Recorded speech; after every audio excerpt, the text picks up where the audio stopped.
Tidak lama lagi, 3 petinggi Badan Pengawas Pemilu Kabupaten Ogan Komering Ulu Selatan bakal diadili di Pengadilan Tipikor PN Kelas 1A khusus Palembang.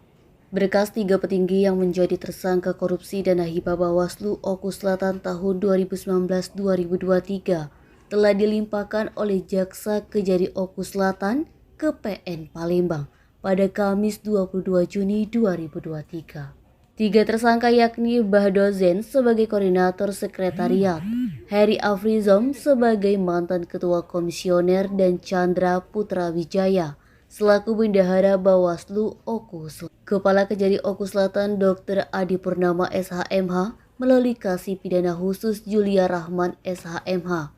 Ia membenarkan telah melimpahkan berkas 3 tersangka korupsi yang merugikan negara 3,3 miliar tersebut.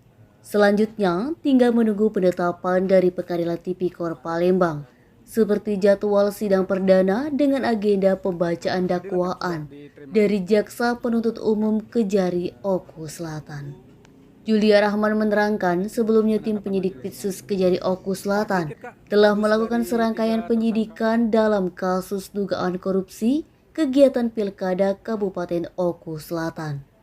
Adapun penyidikan tersebut, kata Julia Rahman, telah berdasarkan surat perintah penyidikan nomor print strip 03 garing L.6.23 garing FD.1 garing 2023 tanggal 2 Januari 2023. Adapun total anggaran dari kegiatan Bawaslu tersebut senilai 15 miliar yang berasal dari APBD Oku Selatan tahun anggaran 2019-2021.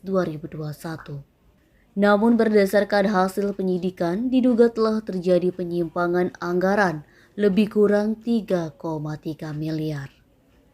Fadli, Sumek.co melaporkan.